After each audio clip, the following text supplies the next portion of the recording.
water in your basement? I hope not, but if you have, your basement is losing the war against groundwater. That's where AFS comes in, a groundworks company. They can honestly assess your situation and create a plan to waterproof your basement and stabilize your walls. Schedule your free inspection at afsrepair.com/row. And while you're there, check out my latest dirty job. Licensed in all states where work is performed. See website for details. Specializing in simple and affordable rentals, McCurry Van and Car Rental can make sure you have just the right vehicle for your next family vacation, weekend getaway, or if you just need transportation while your vehicle is being repaired. McCurry carries Ford Transit vans and Mercedes Sprinter vans, trucks and work vans, and more. And they offer discounted rental rates for long-term rentals. Now with 4 locations: Athens, Muscle Shoals, Coleman, and Huntsville. Log on McCurryRentals.com to make your reservation now. That's McCurryRentals.com. Since 1983, Berkshire Hathaway Rise Real Estate's Ann Adams has been your local go-to real estate expert in the area. As a buyer, you can trust Ann's in-depth knowledge of the local housing market to narrow available properties down to those you'll be interested in, saving you time when shopping for a new home. When you're ready to sell, Ann's expert negotiation skills will ensure you get a fair price and hassle-free experience. Call Ann Adams today at 256-337-2625 or email annadamsrise@gmail.com. No representation is made that the quality of legal services to be performed is greater than the quality of legal services performed by other lawyers. A wise man once said, "If you take care of old folks and children, everything in the middle will take care of itself." Hi, I'm Danny Aldridge, lawyer in Alabama and Tennessee. In the next 20 years, the number of those folks over 65 years of age will more than double. In our golden years, the most important goal is to be treated with dignity and have control over doing what makes you grateful with those you love. At the Aldridge Law Firm and the Legal Town Center, we're dedicated to help you with these goals. And we'll be there when life throws you those inevitable curveballs. Let us assist you with your legal needs, whatever they may be or become. You may reach us by phone at 8 or at danaldridgelaw.com. Injury, wrongful death, fraud, and cheat, planning made complete. We're here to help. Mike Rowe here with a quick question. Have you noticed cracks in your drywall, chimney, or exterior walls? I hope not, because if you have, they could be indications that you've got a much bigger problem with your foundation. That's where AFS comes in, a groundworks company. They can honestly assess your situation and create a plan to stabilize your foundation. Schedule your free inspection at afsrepair.com/row. And while you're there, check out my latest dirty job. It's a good one. Licensed in all states where work is performed. See website for details.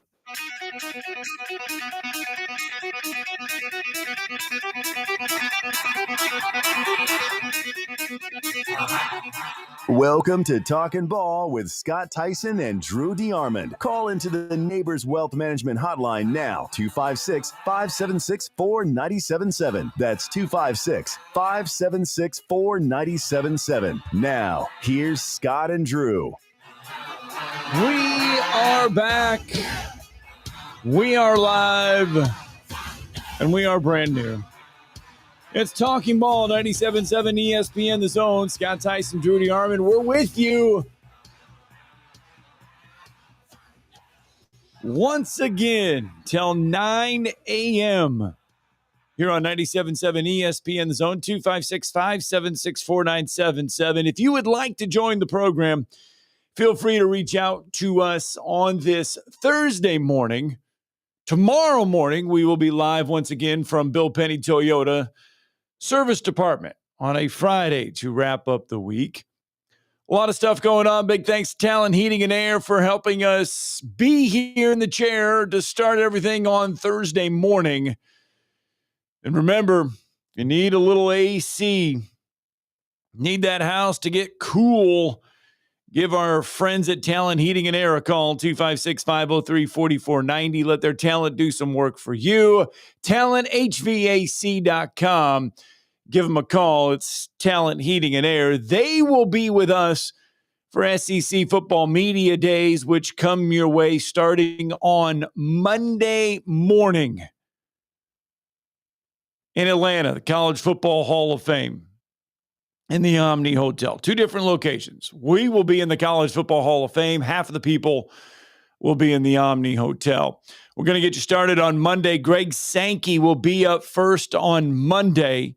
You will be able to hear the commissioner on Monday live here on 97.7 ESPN The Zone. That'll lead into LSU and South Carolina on Monday. You will be able to hear LSU Tiger head coach Brian Kelly at 9:25 on Monday morning.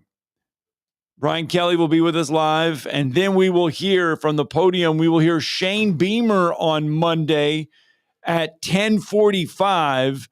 Lane Kiffin on Monday.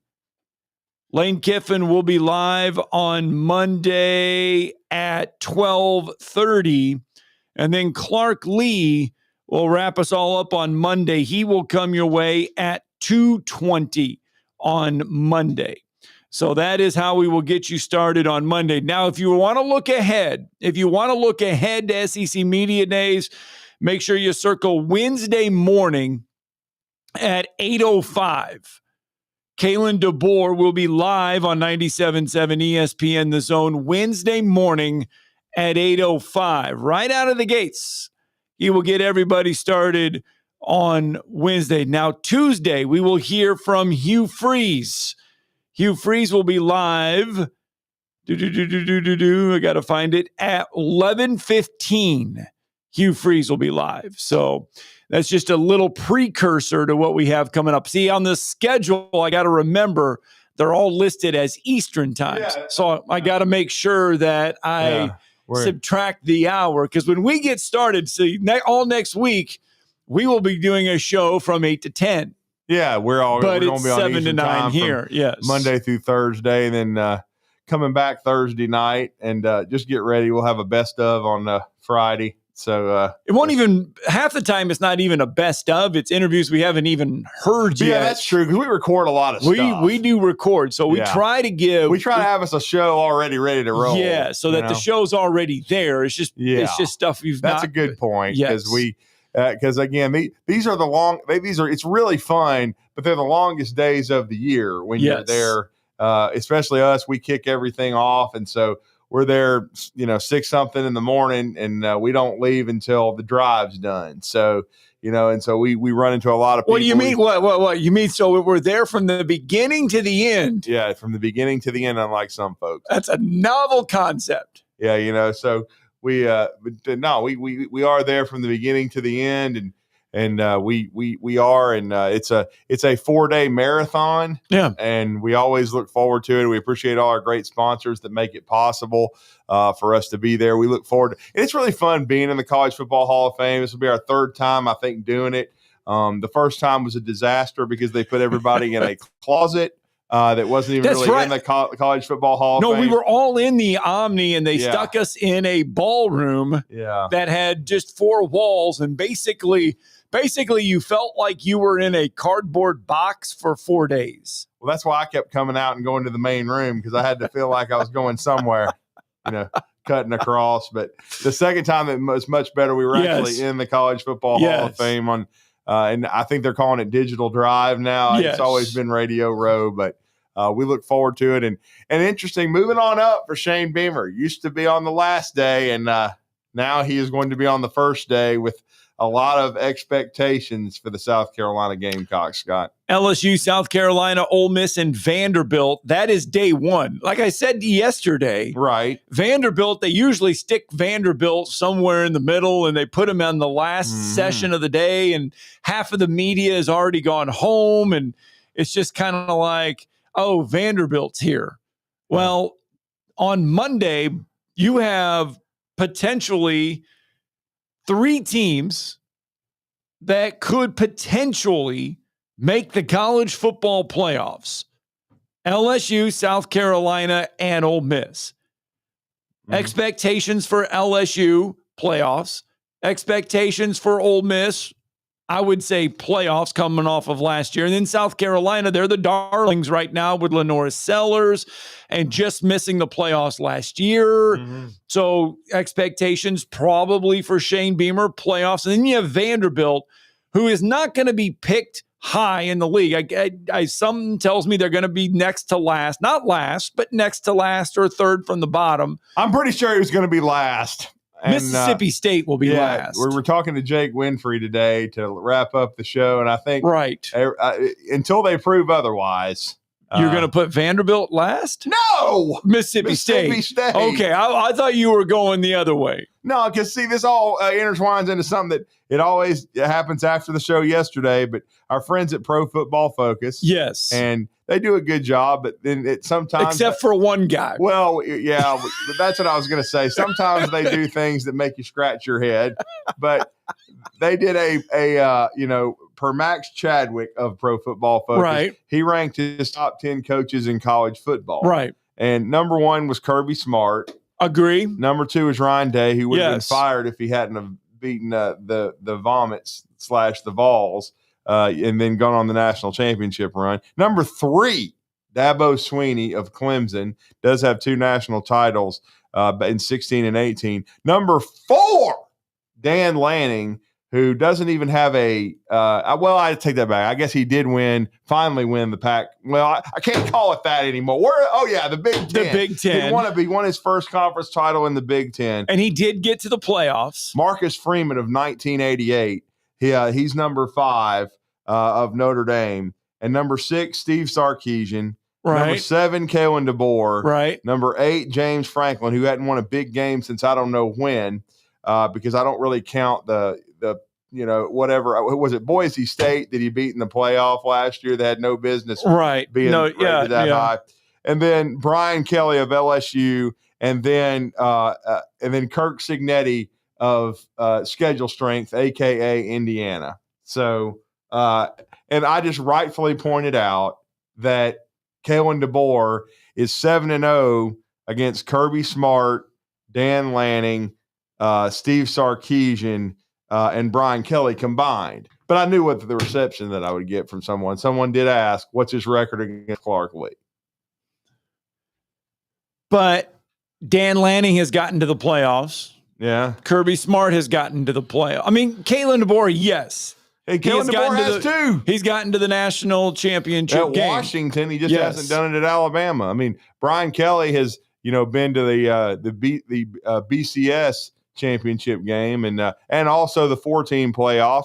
Got whacked both times by the Tide, but when he was at Notre Dame, but still, I mean, it's an interesting poll. I'm not sure I'm putting Kirk Cignetti up there just because he played nobody and got Indiana into the playoff and got smashed by Notre Dame. But you bring up James Franklin. Yeah. James Franklin has 3 games out of the gates. Nevada, FIU, and Villanova should all be wins for Penn State. September 27th, not even out of the first month of the season. 4 games into it, James Franklin will play host to Dan Lanning in Oregon. Needs it. I mean, I'm not talking about for his job security. I'm just saying if you're going to win a national championship. If he's going to be listed that high, right, as one of the best college football coaches in America, he has to win that ball game. Right. So, I mean, but it's interesting too with this poll because you sit there and look at it: SEC, Big Ten, Bush Leagues, Big Ten, 1988, SEC, Big Ten, SEC, Big Ten. Where's the who? I was asked about that yesterday. Where's the who at? Yeah, that from going forward, that's basically the name of the Big 12. Who? I mean, who? There is not one coach on that list from the who. Yeah, and we're not talking about They're not talking about the band. Yeah, we're not talking about the who. I sound like a dadgum. God Almighty! I sound like some kind of Dr. Seuss book. Woo!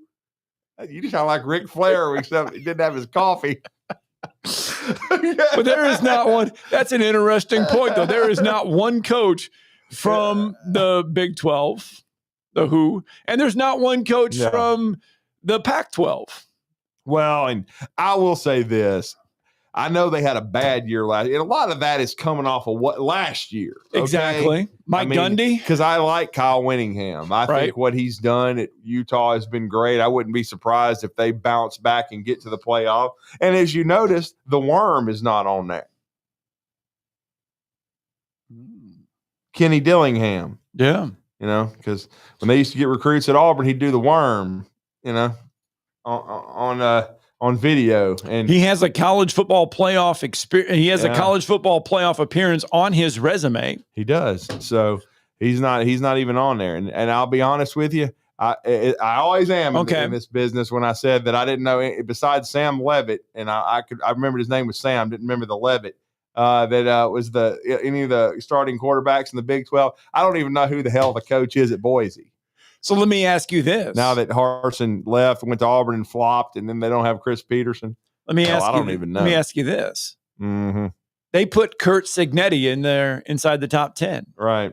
Would you rather have he or Sam Dillingham right now as your head coach in a college football program? You mean Kenny Dillingham? Yeah, Kenny, the worm. Yeah. Would you? Because to me they seem very similar. The worm. He's younger. I mean, Cignetti's almost 70 years old. He is. I mean, he's been around for a while and played nobody. But he was a darling last year. Everybody. I don't give a damn. I know. I'm not saying that. I'm just saying that everybody wanted Kurt Cignetti. With a pulse that he played. There were Alabama fans last year that wanted him to in the fourth quarter. You weren't missing anything. There were Alabama fans that wanted him on the capstone. I know. You know, they giving up in 1 year. There's some of them that still want Lane Kiffin to be the damn head coach, which is a joke. So, you know, and Lane's done a good job. Matter of fact, Lane's not even on that list. There you go. I mean, look what he's averaging almost 10 wins a year at Ole Miss. Why? Shane Beamer, he had a great year last year at South Carolina. He's not on that list. You know, I mean, look, man, I understand Indiana went 11-1. They had a great season, okay? Right. But they played absolutely. And the funny thing is, if you go back and listen to Cignetti, I'll give Cignetti credit. He said that's one reason he took the job. He said, my wife and I are sitting there trying to decide if we're going to go to Indiana, and I looked at the schedule. Of course you did. I mean, it was like playing in the MAC. It's going to be that way for them again this year, too. Okay. Sorry, Spencer Danielson. I think that's the coach at Boise. Guess I need to learn his name since they got to the playoff last year. He doesn't know our name. We don't know his name. I mean, you know, the guy before him flopped and got fired. So Indiana, by the way, this year, in case you want to know how tough it gets, it's Old Dominion, Kennesaw State, Indiana State out of the gates, followed by Illinois and Burt. And then you got Iowa, Oregon, Michigan State, Maryland, Penn State, Wisconsin, and Purdue. And I'll just say this again. One of my mantras of the whole offseason, not going to sneak up on anybody. Indiana ain't going to sneak up on on anybody. No. I don't think they're making the playoff. I don't think they'll win 10 games. I think they'll be solid. I think they'll be good, but I don't think they'll do what they did last year. It'd be funny if Old Dominion comes out and beats them in week 1. Wish they would. I don't know what John Cougar Mellencamp would do then. Oh. All right. I may just start calling them Mellencamp. The Mellencamps? Yeah. I like John Cougar Mellencamp, but I do. They played no dang body. I mean, now I would have really appreciated if they could have put 1988 out sooner, but they didn't. But we didn't have to go through that. They got to the national championship. Last year was terrifying, though. So they had UCLA, Charlotte, Western Illinois, FIU, Maryland, Northwestern, Nebraska, Washington, Michigan State, Michigan, Ohio State, Purdue, and Notre Dame. Well, and from this point forward, Nebraska is going to be don't take the wrong job. They did beat Michigan last year. I know, but it was close. 2015, yeah. Yeah, it was ugly and close. About like the NCAA investigation over there. But you're right. Their schedule last year was good Lord. It was about as it wasn't. I think SMU's was better. I would say yes. I would agree. Whereas my brother would have called them back in the day smooth. But they did win the games, though. They did win the games, except for the Ohio State game. They did win the games on their schedule. No, they did. They beat who they played. Right. I mean, they just weren't impressive. I mean, right. And Ohio State beat the hell out of them. And then Notre Dame, what was it, 27-10 or something? Or 27-17. Oh, yeah. They scored late. But it was 27-3 until late in the fourth quarter. Right. And they scored a couple of meaningless touchdowns. It's about like when they overreact. Oh, what a football game between SMU. I grabbed a new story side sack, played to the middle last night, playing the ball game, and they won. So they both got to be in there. I mean, give me a break. Despite the fact Ole Miss would have beat them by 3 touchdowns if they played head to head, very likely at least 2. You know. Oh, that's how we get you going on a Thursday. That's only 17 minutes. Well, Red Lastly, look, basically, when they got smashed in the college football playoff, he's sitting there, basically defending his team, saying we still should have been here. No, you shouldn't. But that's all right. Because if you played in the SEC, you wouldn't even have been bowl eligible. Yes, I said it. Because you would have probably lost a Vandy if you played them, just like Alabama did. And I know that. But I'm just saying, you sad sacks didn't play anybody. I mean, look, SMU, Texas Tech, they got a lot of money. Yes. And SMU took advantage of a weak conference to get to the college football playoff. Can Texas Tech? I mean, I'm still doubtful of that. They got billions being poured into their program, but I still think it's just going to be to win the Texas Bowl. I'm not even sure they're going to be able to make it. I don't know that they have a coach as good as Mike Leach. May he rest in peace.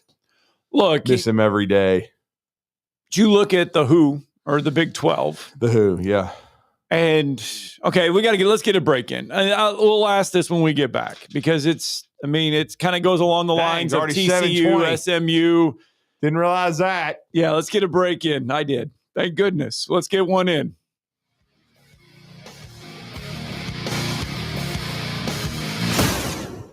.97.7 ESPN The Zone.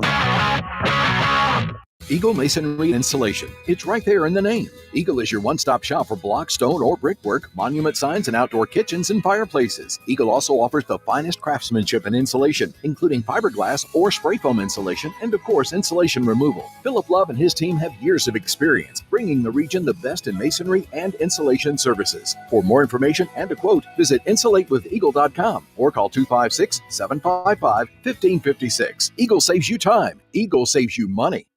Hi, this is Wes Neighbors. I'm here with Sam Fleming with Fleming Roofing and Restoration. Sam, tell the folks about Fleming Roofing and Restoration. Hey, Wes. Our company, Fleming Roofing and Restoration, specializes in commercial and residential roofing and repairs. I'm a 5th-generation Huntsvillian, and our family's been doing construction business in Huntsville area since 1965. Sam, what kind of roofs does Fleming Roofing and Restoration do? Our guys are skilled enough. We can come out and address any kind of leaks or issues you might have on your commercial, on your metal roofing, on your shingles. We can do anything, and we can offer you a solution to repair it or we can replace it. But you guys also do insurance restoration. Our staff has 10 plus years of experience as insurance adjusters, and we really do know the inside and out of the claims process at Fleming Roofing and Restoration. Check out Fleming Roofing and Restoration online at FlemingHSV.com, or you can call or text them at 256-651-9440. Hey, Wes, we show up. This is Steve Moulton for Tellini's Italiano. Tellini's Italiano is located right in front of the Walmart, right off of University, behind the McDonald's. More or less catty corner from Topgolf. It's one of my favorite places to go to, and if you go there, you know what I'm talking about. If you haven't, you need to try the baked spaghetti, add a meatball. Also try the baked ziti with meat sauce, add sausage. You'll thank me. Save room for some pizzas and paninis as well. And don't forget about dessert as well. The best cheesecake I have had here in North Alabama is at Tellini's Italiano. Find out for yourself today. That's Tellini's Italiano, right off of University Drive in front of the Walmart. Located online at Tellinis.com. That's TELLINIS.com. Let's get some Tellini's tonight. Tom Abraham here for my friends at North Alabama Mortgage. Are you thinking about home improvements? Well, use your equity now and refi later. Or use your equity to eliminate consumer debt forever, then refi to a lower rate and shorter term when rates drop. North Alabama Mortgage can also help you if you're thinking about buying an investment property or a second home at the lake or the beach or in the mountains. We have great programs to make that happen. Visit NorthAlabamaMortgage.com to learn more. That's NorthAlabamaMortgage.com. Your customers deserve the best, and so do you. You invest in your customers with your heart, soul, and skill. Well, it's time to invest in yourself with the next generation Cat 255 compact track loader from Thompson Tractor. After all, those who give their best deserve the best, and this machine has it all. With features that include a more powerful engine, tri-axle truck loading capabilities, a spacious cab, and a smooth ride for all-day comfort. Best of all, now Thompson Tractor is making that investment even better with our Workhorse Special. Get 0% financing for 36 months on the purchase of a new Cat 255 compact track loader that comes with a 3-year warranty. You also get a 74-inch bucket and 1,000-hour filter kit. But hurry, this offer is only good through June 30th. Visit ThompsonTractor.com for details. Thompson Tractor. We're here for you.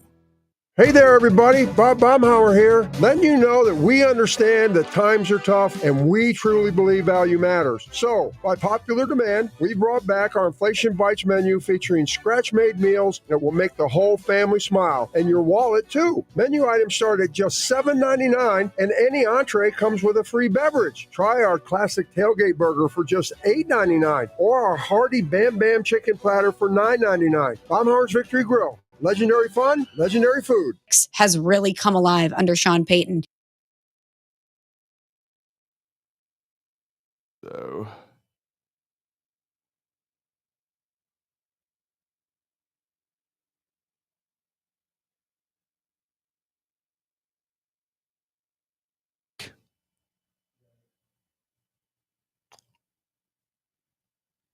what do we have? Are we back? We are. Okay, we're back. Got it. That was dead air. Yeah, dead air. Dead air, dead air. I don't know what's going on. Red flag, red flag, red flag. Wave it, wave it. Are we on the air? I don't know if we are or not. I guess we are. Let's roll.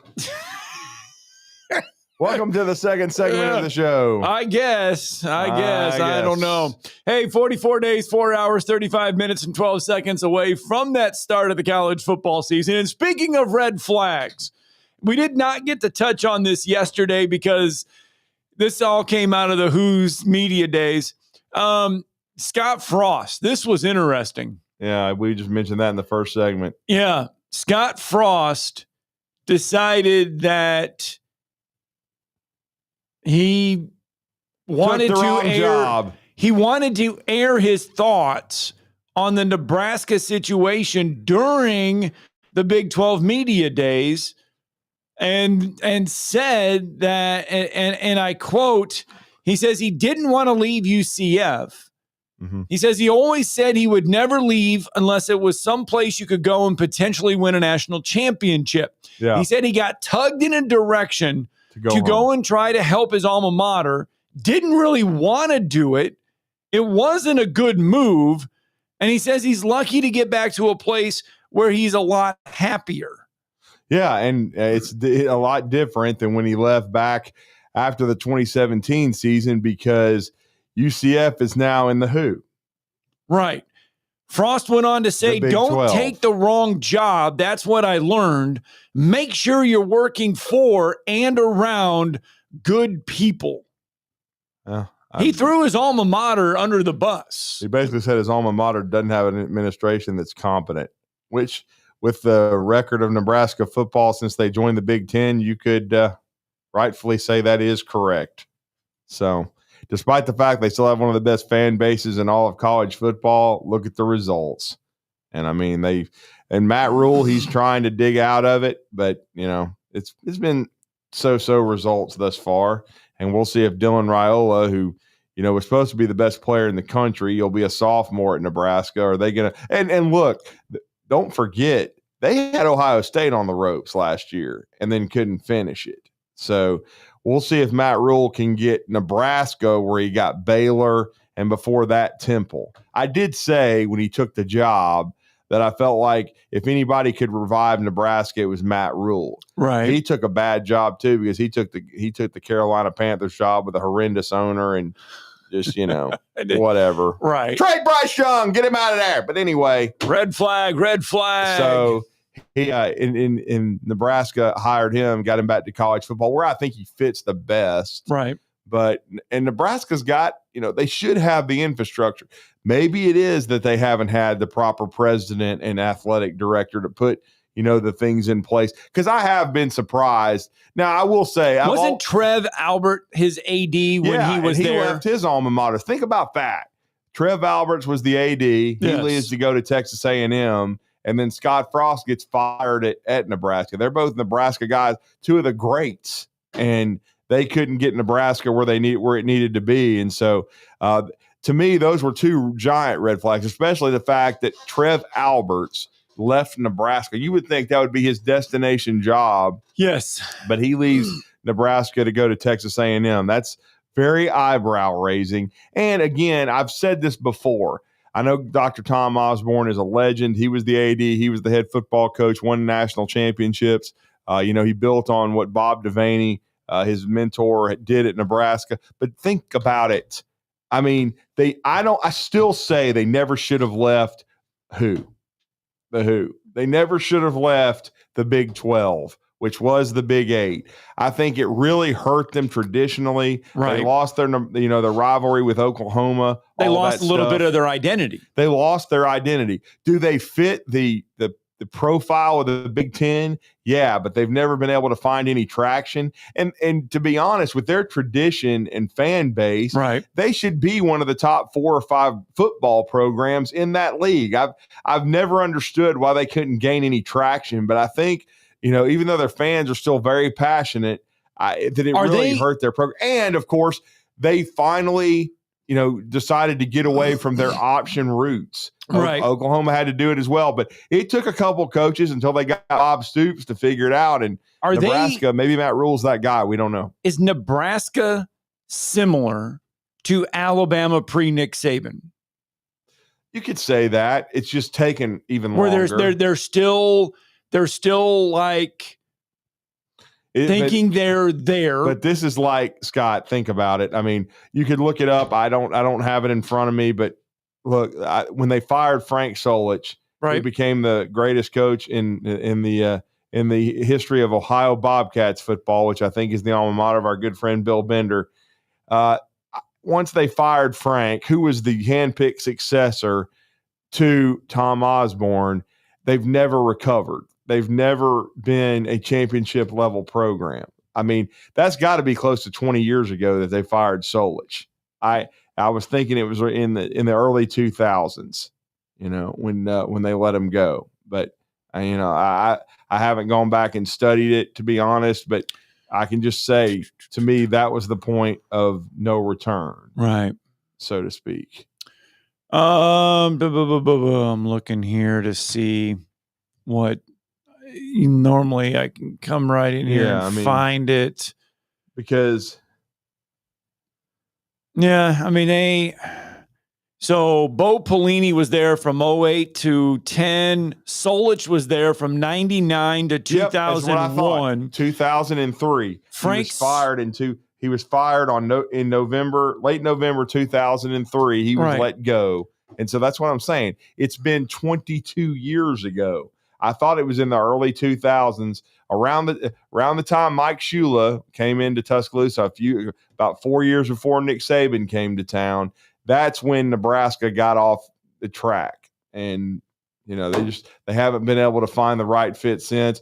You were just talking about Pelini. He did have a couple of 9-win seasons in the Big Ten or whatnot. Pelini he had division titles. He had 9-4, 10-4, 10-4. I mean, he had it somewhat going. He probably had the most success, but in 2012, it still wasn't playoff type stuff. Right. In 2012, they did win the Legends division of the Big Ten, went 10-4 overall, 7-1 within the conference. But so, I mean, they've had flashes of 10-win seasons. But think about it. Even if they had won it that year, they would not have been in a 4-team playoff. They have not come close to getting into a college football level type playoff, man. And they used to rule college football with an iron fist. But again, 22 years. That's even longer because Alabama, after Coach Bryant retired in at the end of the 82 season, think about it. Alabama, it was about 10 years because they won it in 92. Won it all, and as far as between national championships, that was about 13 years because they had won it in 79, not 22 though. That's a long time, and Nebraska has never won a Big Ten title. No, and they've never went to the BCS. They've never gone to the 4-team playoff, and this is Nebraska. When you look at it, as far as a perennial power in college football that no longer is. And to be honest with you, if you start going on 30 years, it's like, are you ever going to get back? That's what you start trying to wonder. Can they ever get their ducks in a row? I will Frank say Solich, by the way, was 58-19 overall during his tenure at Nebraska. He was 33-15 within the WHO conference. But look, here's the thing. And Army is finally throwing the ball a little bit more, but service academies, Army, Navy, Air Force, for the most part, though, have stuck to the plan. Right. You have to recruit a certain type of guy. You've got to play option football. You've got to be different. You've got to be hard. What Vandy's kind of doing it now in the SEC, and they caught some people off guard. Play closer to the vest, physical football, a different style that's hard to prepare for. I think Nebraska panicked. They started thinking because they hired Bill Callahan and from the NFL, and they're started thinking, going wide open. Well, we've got to modernize. We've got to get back to the, we got to go play, professional. We got to keep up with the offense, Joneses, stuff like that. I'm not sure they should have done it. You should have just been yourself because the state of Nebraska. Look, we had Jet Tamala's coach on, and he talked about that. He goes, "It's been a long time. These kids haven't seen Nebraska be good." Yes, but I think they maybe should have just stuck to their what's worked for them. They had kids in that state all growing up wanting to be Huskers. They had a great walk-on program. Now I know that's different now with this NIL revenue share, but I still think they could have transitioned.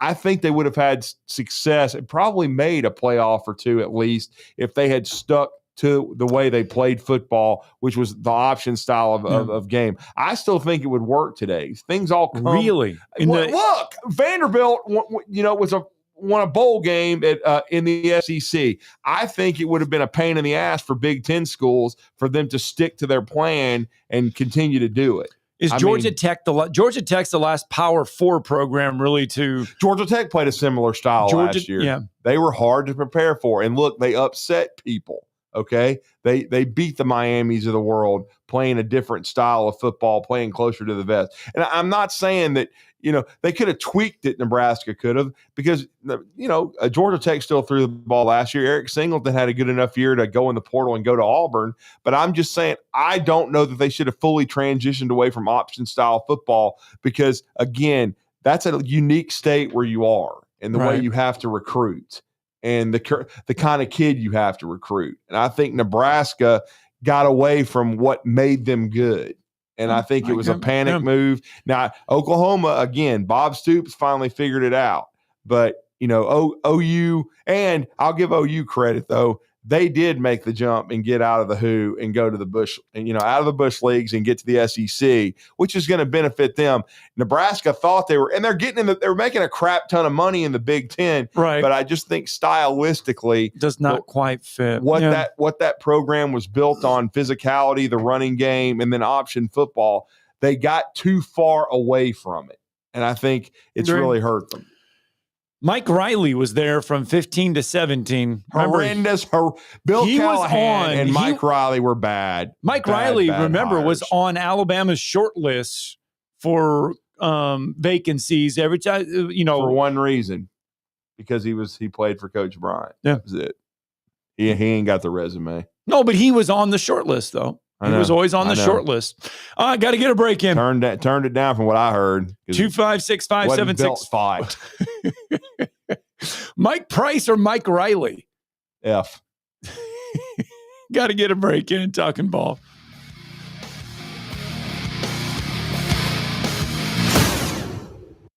You're listening to Talkin' Ball on 97.7 ESPN The Zone. The Braves roll into the 2025 season with a singular focus. Bring home the division title and remind the league what Atlanta is all about. Swung on, driven to left center field and deep. That baby's out of here. Austin Riley. 3-0 to Olsen, and he powers one deep right center field to the wall. It's gonna fly. It's a home run. Back-to-back homers. 97.7 ESPN The Zone. Flying nonstop from Huntsville is a breeze on Breeze Airways. They're nice people flying nice people to nice places on really nice planes. Let's be direct. Nonstop from Huntsville to the places you want to go. Las Vegas, Orlando, or Tampa starting at $49. It's time for a weekend getaway or a long overdue week away. Time to check in using the convenient Breeze app and check out. What are you waiting for? Book today at flybreeze.com. That's flybreeze.com. Breeze Airways. Seriously nice. The new Cheeseburger Bobby's on Carl T. Jones Drive in South Huntsville is focused on serving great food prepared with the absolute freshest ingredients, featuring classic hamburgers and cheeseburgers with lots of specialty options, chicken and hot dogs, even turkey burgers and veggie burgers, along with fresh cut fries, onion rings, or coleslaw. Always fresh, never frozen, except for the frozen custard. See all the delicious options at Cheeseburger Bobby's for yourself. Check out the menu and more at cheeseburgerbobbies.com.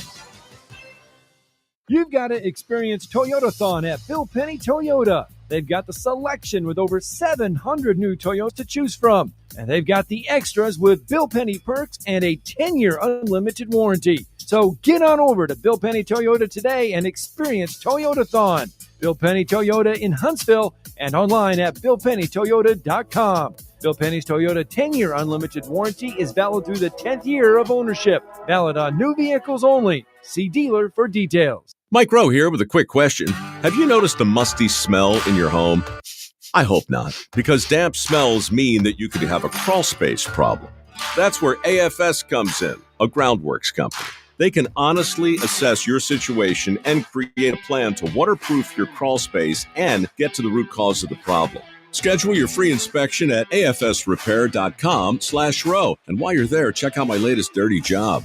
It's a good one. Licensed in all states where work is performed. See website for details. Sure, Valley Equipment Rental takes care of the homeowner and his needs, but how about the pros out there? Well, Valley Equipment has the big stuff as well. The equipment you need to get any job done. I'm talking about the big track hoe excavators, from the 30,000-pound mid-size one to the big boy 50,000-pound units. Need a dozer on the job? Well, they've got them up to 105 horsepower, and that's a good-sized machine. Plus, Valley Equipment has more lifts than anyone around. Up to 80-foot booms that reach 56 feet with a 10,000-pound capacity. 2 locations, North and South Parkway. Check them out today. Specializing in simple and affordable rentals, McCurry Van and Car Rental can make sure you have just the right vehicle for your next family vacation, weekend getaway, or if you just need transportation while your vehicle is being repaired. McCurry carries Ford Transit vans and Mercedes Sprinter vans, trucks and work vans, and more. And they offer discounted rental rates for long-term rentals. Now with 4 locations: Athens, Muscle Shoals, Coleman, and Huntsville. Log on McCurryRentals.com to make your reservation now. That's McCurryRentals.com. The Drive with Wes Neighbors and Steve Moulton. Weekdays from 5 to 7 p.m. Only on 97.7 ESPN The Zone.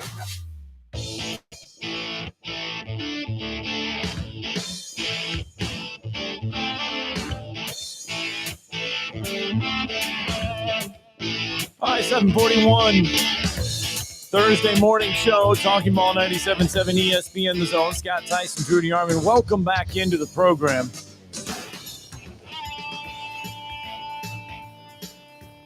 I saw this. Where did I put this at? I don't remember where I put this here. Oh, here we go. Nick Kelly. Did you see this article from Nick Kelly? I did not. Did not read Nick's work yesterday, but I will. It's a couple days ago, too. I will say he was named Sports Writer of the Year within our state, and congratulations to him. He's been very kind to our program, and he does a heck of a job for AL.com. There's been a lot of talk and a lot of speculation that even when Kalen DeBoer can recruit, and he and Courtney Morgan put together a great class, that they're saying, and those outside of the Alabama program, outside of, when I say the outside of the program, I mean completely outside, around the country outside, that this recruiting class is attributed to, yes, Kalen DeBoer and Courtney Morgan, but Nick Saban. Like they're saying Nick Saban's involved in all of this and everything. Nick Kelly was like, okay, look, I'm going to answer that question. Right. How much and how involved has Nick Saban been in this recruiting class for the Crimson Tide? And the answer is not. Exactly. And I could that would have been my answer. Not nearly. They see him pop up. There was one weekend, the last recruiting weekend, he was happened to be in town. That's what Nick Kelly wrote in this article, that there was the last weekend, Nick Saban was in town, and Xavier Crowell, Sedarian Morgan, and Tank Jones. They were all on campus that weekend. Nick Saban just so happened to be in his office that weekend. That was it. That was the only time of the month that he was there. The rest of the time he had been in Florida at his house in Florida. That was the time he was on campus. So Nick Kelly wrote this article basically saying that, hey, look, Nick Saban is not walking around the halls of the Malmore facility every day, all day. He's not there. He does not have anything to do with this recruiting class. No, he doesn't. And people that say that are idiots that don't know anything about Alabama football and just pull stuff out the ass. And that's just what they do. And I'm not going to sit there and sugarcoat it. I mean, they just, it's still here. That's all the reason they're getting any players. You know what I'm saying? No, it's not. There's people that have written that in articles. There's people that have talked about that over the last 3 weeks, that, Kalen DeBoer obviously has the aid of Nick Saban, and he's able to do so. Well, and these are the same people that speak out of both sides of their mouth. Well, before the first season, they're all leaving because he's not there. Like Caleb Downs, he's gone. They want to talk about all that, and Seth McLaughlin, all these people that left the program and moved on to other schools because Nick Saban's not there. Well, now the only reason our comments because Nick Saban's still there and got an offer. No, that's not what it is. They hired a good coach. They hired Courtney Morgan. They have a good organization. They've had a plan, and they've been recruiting well. Everything has been earned. It's not. They're. Because I think Alabama's been transparent. They're not out there throwing out the money like Texas Tech and Texas A&M. I mean, the state of Texas, they got more money than they got sense. They ain't got a lot of trophies, but they got a lot of money to go get players. Ohio State did it last year because they were going all in. They retained a lot of their great players, and then they went out and rebuilt the middle of their football team. Will Howard, Caleb Downs, Quinshawn Judkins, Seth McLaughlin, those guys. It was hugely successful. They ended up getting hot late, and they won it all. But Alabama wasn't going out and spending that kind of money. Right. I mean, so again, there's a lot of Alabama fatigue out there. They don't want Alabama to get back to the playoff. Alabama was so dominant after so many of them look like horses' asses anyway because they thought Alabama would never come back to dominance when Nick Saban got there. I mean, the first thing I heard when he was hired was he'll be gone between 2 and 5 years, guaranteed, never stayed anywhere. He'll want to go back to the NFL. Well, if you did a little digging, moron, his wife doesn't want anything to do with the NFL. Okay, so that's not going to happen. So they weren't going back to the National Football League, okay? I don't care how many times Jerry Jones called if he ever did. They're not going to coach the Dallas Cowboys. So, I mean, they're just not. It's not going to happen. He wanted to be a college coach. He was given everything he needed at Alabama. I will say this, since Texas has been intertwined in the conversation. Right. The only time I think he really kicked the tires and came close to leaving was when Texas came a-calling when they got rid of Mac Brown. But, Saban did his due diligence and his homework, realized that, Mo, Larry, Curly, and Shemp would all want a piece of it. And, they're, Matt McConaughey, whoever, and there's too many cooks in the kitchen. And there's only one voice for the football program. Right. And so, and that's why I think it's harder to get that one voice at Texas than it was to get that harder one voice at Alabama. Why do you think they went and got Sark? Because of what he'd done for Saban. Right. And so, It's football and is a copycat league and a copycat game. Everybody goes and tries. Well, let's see. This guy's been hugely successful. Let's go to his tree. Well, I'll just say this: see if we can keep it going. So the only one before Sark seems to be going in the right direction at Texas, no question. The only one that's been hugely successful though so far, we always see it, Kirby Smart. Right. Now, Lane Kiffin, his second go-round after the Saban, rehabilitation tree or whatever program, whatever you want to call it, his, after because he wasn't successful at USC, but of course they were going through some sanctions and stuff. He has been successful at Ole Miss. Now, championships, no, but for Ole Miss, it's the best run since John Vaught. I'll say this, though. There's a lot of college football programs that have set their programs back a few years by trying to hire what they think is the next Nick Saban. Rather than hiring the right guy, they're trying to hire their next Nick Saban. Tim Bramblow said that Scott Frost was the next Nick Saban, and it's funny how we can always intertwine all this right back in, but don't take the wrong job. No, it is. There's a lot of guys out there. There's a lot of coaches out there. Was I surprised that Scott Frost didn't do better? Yes, because I thought he would bring more of the spread option look back to Nebraska and be able to figure it out in the Big Ten. But I don't know, man. I don't know the inner workings of that school well enough to know what is the deal. Well, you say don't take the wrong job. Right. The first coach that comes to mind when you say that is John Summerall. Don't take the wrong job. Yeah, because been in the mix for a bunch of them. He's been By in the way, mix. it was his birthday recently. Shout out. He's been in the mix. But every job you look at, he's in, are jobs that potentially could be good. They're not these jobs that are like, oh, why would you take that? There's not the red flags with all of those openings. He almost got the Mississippi State job, which is probably a good thing he didn't, because I think he would have done a better job than Levy's done. I'll just say that. Right. I think he would have made them. They kept him very competitive, gotten them to bowl games. And we know before Belichick got the North Carolina job, he was in the mix heavily in the mix there. And, and that would have been a good move simply because it's a state university in a weaker league where, he could be better than, and I think outcoach the Rhett Lashleys of the world. Sorry, that's what I believe, the SMUs, and do what Kurt Signetti did at Indiana. But again, I don't think it's bad that he's at Tulane. I think he's going to win. I've always said this. I've always talked about Kentucky and them going back to his alma mater and coaching. But I'll put this out there. And I am a Billy Napier guy. I like him. But if Billy hits another speed bump, and if he does, I don't think he'll survive. If I'm Florida, that's who I'm going after. Let me ask you this. I'm just gonna put this one out there.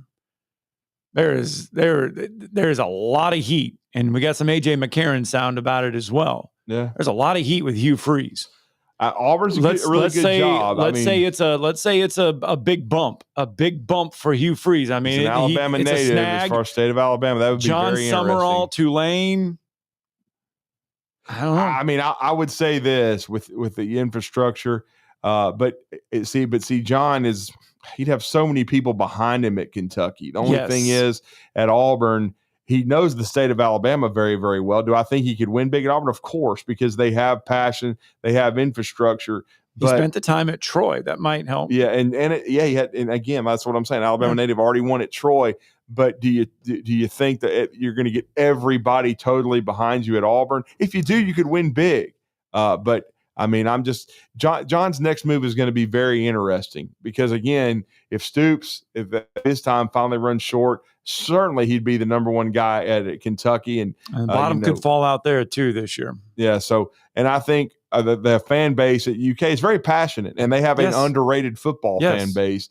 I think they would all be behind John Summerall. He would be like a king coming back home. But and Stoops has proven you can win. So. But is he going to go there? But my point would be too, though.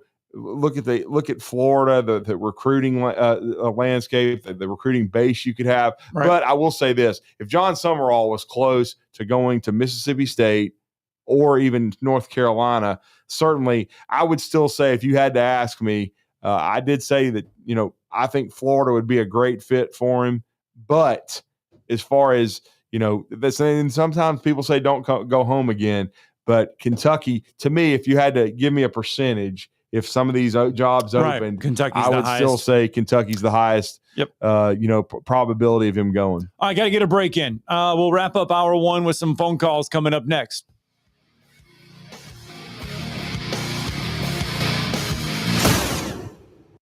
You're listening to Talkin' Ball on 97.7 ESPN, The Zone.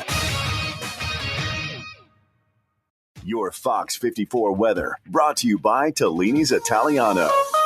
I'm Chief Meteorologist Jordan Dressman. Much the same this afternoon. Temperatures climbing into the upper 80s and lower 90s. We're also going to be talking about scattered showers and thunderstorms across the area. Temperatures dropping into the lower 70s through the overnight, early into your Friday morning. Friday, essentially going to be a rinse and repeat. Partly sunny sky, scattered showers and thunderstorms, some of which could be stronger. Temperatures in the upper 80s and lower 90s. Your Fox 54 weather, only on 97.7 ESPN, The Zone. The company is Eagle Masonry and Insulation, but did you know they're also Eagle Landscaping and Dirt Work? Eagle can take care of all your landscaping needs, including irrigation, sod work, and planting, both plants and trees. On the dirt work side, Eagle can grade and build your pads, haul dirt in or out, and even do erosion control. Philip Love and his team can do it all for you. The website is the same, insulatewitheagle.com, as is the phone number, 256-755-1556. Give them a call and see what Eagle can do for you. Eagle saves you time. Eagle saves you money. SportsMed is the official team physicians of the Rocket City Trash Pandas. And if the pros trust SportsMed, you can too. SportsMed provides every service you might need for complete orthopedic care, specializing in orthopedic surgery, sports medicine, joint replacement, spine surgery, neurosurgery, and podiatry. And they offer their own brace shop, in-house full-body MRI, physical therapy, walk-in clinic, and so much more. 4 locations and on the web at sportsmedalabama.com. Are you tired of chasing a roofing contractor to show up on time or even show up at all? I'm Sam Fleming with Fleming Roofing and Restoration. Our motto at Fleming Roofing is we show up. Our goal at Fleming Roofing is to provide the reliable customer service that you deserve. And we have the resources to meet all of your roofing needs: residential, commercial, industrial, replacement, or repairs. We are manufacturer certified for roof coatings, single-ply membranes, and asphalt shingles. Whenever you need a roofing professional you can count on, call Fleming Roofing and Restoration. We are committed to finding the solution that meets your needs. We don't have quotas or heavy-handed sales tactics. Fleming Roofing, we have expert experience. We show up. Free estimates, residential, commercial, industrial, replacement, or repairs. Check us out at FlemingHSV.com.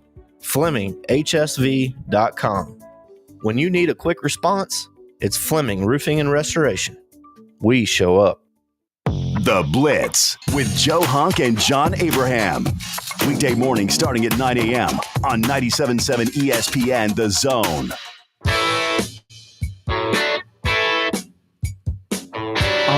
Wrap up hour one by getting you out to some phone calls. Tommy's with us on a Thursday morning. Good morning, Tommy. Morning, Tommy. Good morning. How are y'all? Good. We're doing good, man. What's up? You don't know me, Drew. I know you because you have filled in on Ryan's show. Yeah, that's right. That's right. What's up, bud? Well, this is the first week I started to listen to y'all, and I thought, you know what? I'm going to give him a call. I know you're filling in tomorrow. Maybe I wasn't supposed to say that, but that's all good.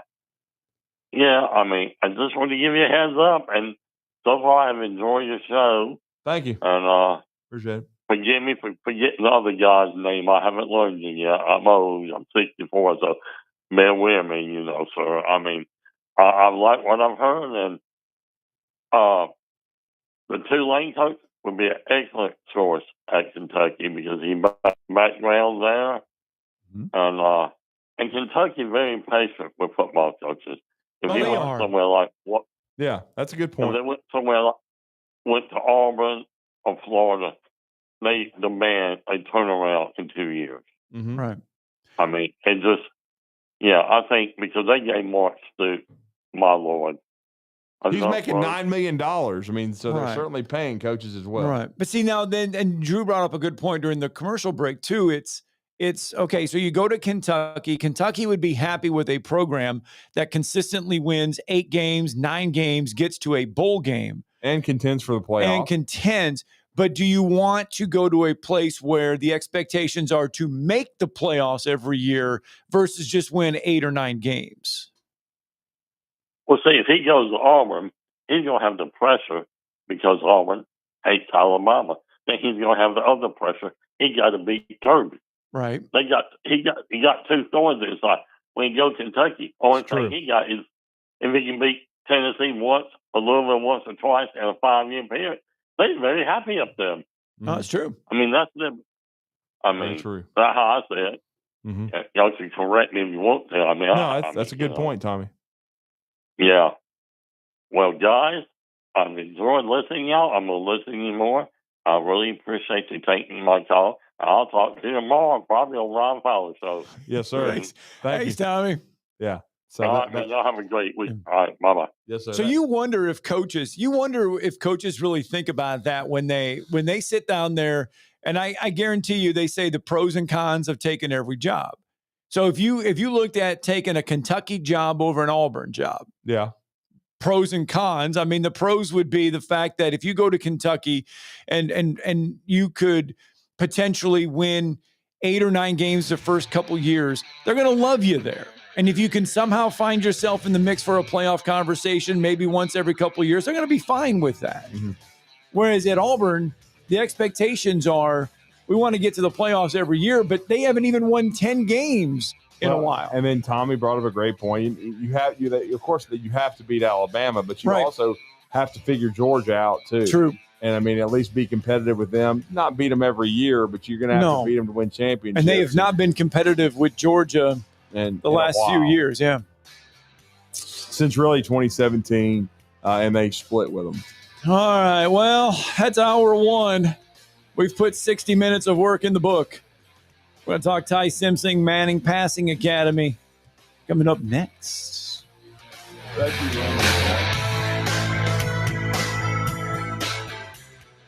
This is Brent Musburger's VSiN Action Update on 97.7 ESPN The Zone. Drivers who switch to Progressive have an annual savings of nearly $750. Progressive.com. NASCAR doubleheader in Sonoma, California this week with the Xfinity Series on Saturday. Shane Van Gisbergen, the minus 150 favorite. Connor Zilisch plus 140. They finished 1-2 at the street course of Chicago last week. Shane Van Gisbergen plus 155 to win the Toyota Save Mart 350 on Sunday in the Cup Series. Van Gisbergen favored to sweep the weekend in Sonoma. Braves wrap up their series today with the Athletics as a $1.57 favorite over the A's at Sutter Health Park in Sacramento. Spencer Strider today for the Braves against J.P. Sears of the A's. For more, go to VSIN.com. Mike Sennett, 97.7 ESPN The Zone. WCZN, Union Grove, Huntsville, Alabama. 97.7 ESPN The Zone. SportsMed is the official team physicians of the Rocket City Trash Pandas. And if the pros trust SportsMed, you can too.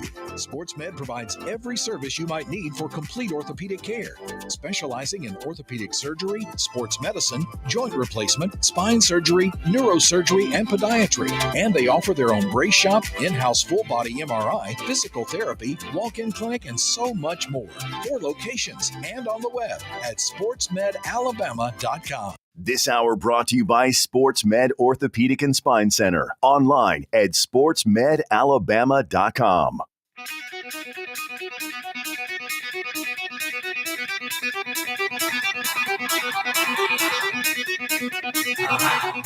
Welcome to Talkin' Ball with Scott Tyson and Drew DeArmond. Call into the Neighbors Wealth Management Hotline now, 256-576-4977. That's 256-576-4977. Now, here's Scott and Drew. 60 minutes are up on the board. We've got it counting down. That's how much time we have left on our Thursday show. We're going to try to get a lot in just 60 minutes. Talking Ball, 97.7 ESPN The Zone. Scott Tyson, Drew DeArmond. SportsMed Orthopedic Surgery and Spine Center, part of hour number 2, 256-881-5151 to experience the SportsMed difference. It's SportsMed Orthopedic Surgery and Spine Center, the official medical providers for the Rocket City Trash Pandas and the UAH Chargers, both of which have homes right here on 97.7 ESPN The Zone and Talk Radio WZZM.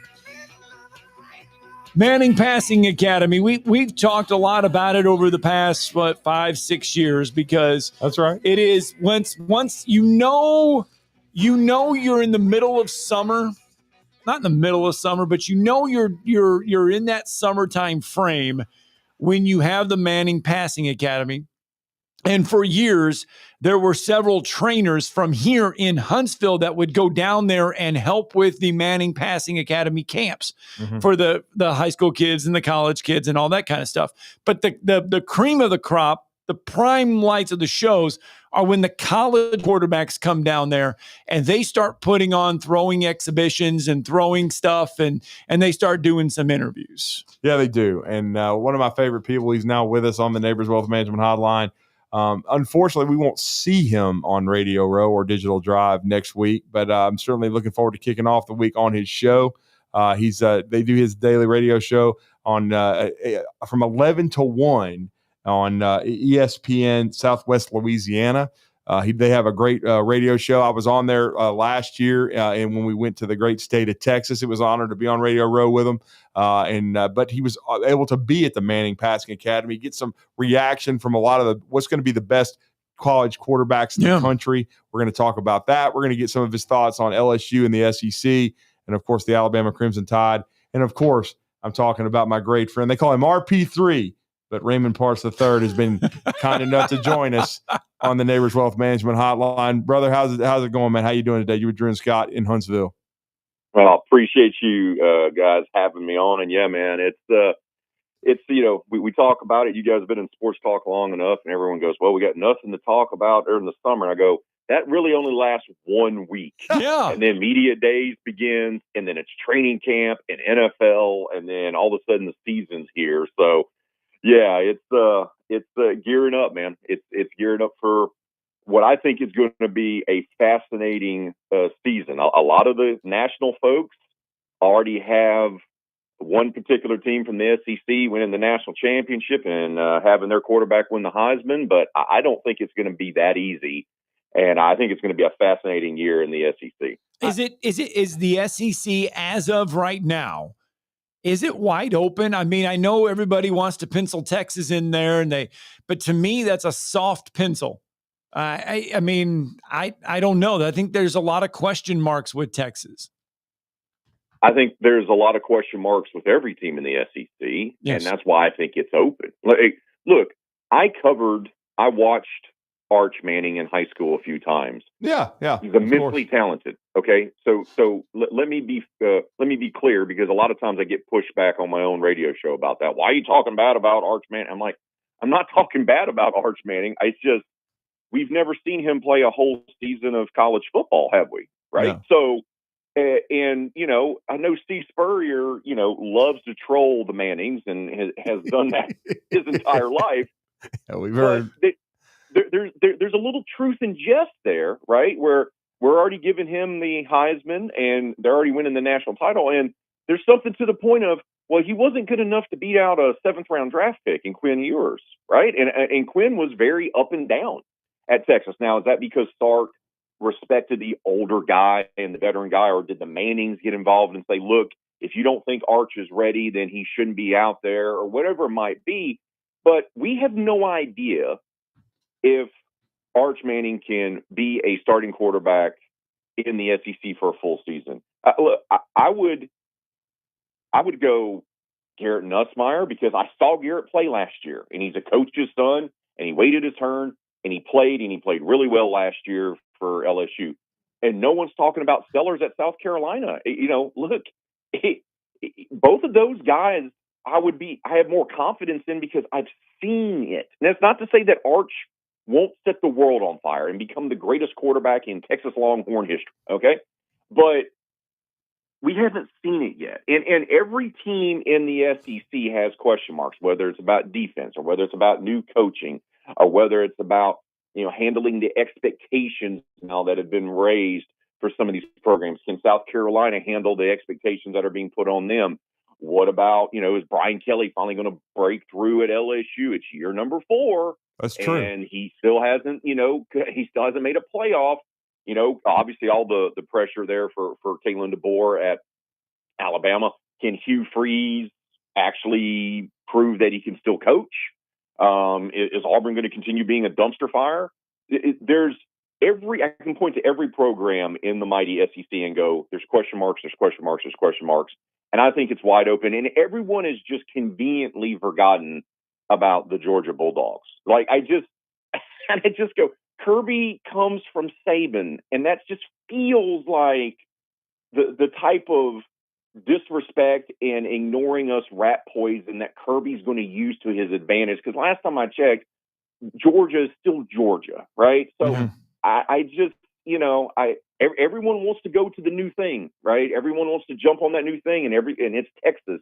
And let's go with Texas, and let's go with Texas. But there's a lot of teams that are going to have something to say about that in the conference.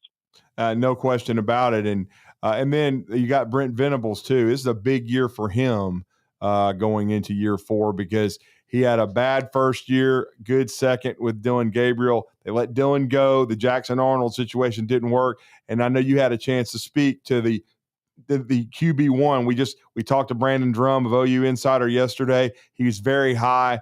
But talk about attending the Manning Passing Academy and getting a chance to speak who was John Mateer was basically the number 1 quarterback in the portal when he transferred from Washington State.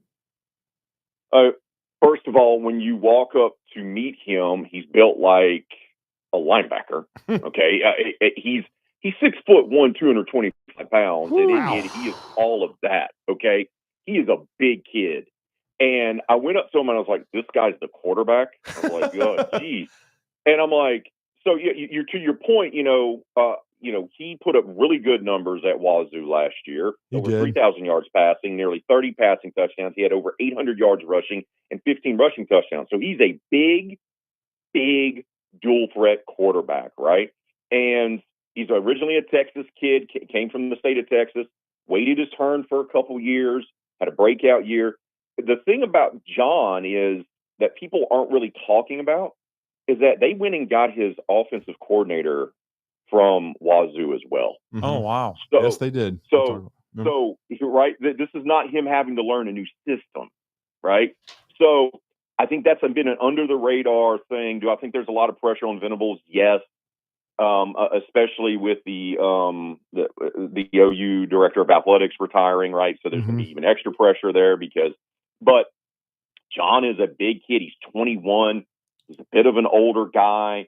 He's built like a dump truck. And, when I spoke with him, I just asked him, some of the things about it. And, the thing that he kept preaching to me was that he loved the opportunity, like most of all the guys did that I spoke with, about coming and being able to pick the brains of Peyton and Eli. And they had John Gruden here this year as a special guest. So all the quarterbacks loved that, right? And they loved being able to pick his brain and talk to both Peyton and Eli and John. But, Mateer talked about just building relationships. And I asked him about the SEC thing. I said, it's so competitive. There's so many great quarterbacks that are going to be playing on Sundays. And he said, it's a great opportunity. And it's a great opportunity to show everyone what we can do. He didn't say what I can do. He said what we can do. And I was like, that's a Brent Venable guy. And you can just kind of tell. I think I've said this before. I think Oklahoma, I don't think Oklahoma can be a playoff team. Mm-hmm. But what I think Oklahoma can do this year is that they're going to ruin the chances for a couple of teams in the SEC for making the playoff. Wow. I just do. I think they're going to be that team that can sneak up and beat someone, and that you're going, uh-oh, and you're thinking, oh, they should beat Oklahoma. They're more talented. We saw that last year. Mm-hmm. I mean, we really did. I mean, because Oklahoma beat Alabama. Alabama, I think, was the more talented team, and it kept Alabama out of the playoffs. Vanderbilt beat Alabama, beat Auburn. Vanderbilt as well, right? Yeah. So I think Oklahoma is an intriguing team for me this year. Once again, I don't think they're a playoff team. I don't think they can win the SEC. because I just don't think they have the talent across the board for that. But you have a veteran quarterback. He's built like a dump truck. He's a dual threat guy. And for whatever reason, you guys know this better than anyone.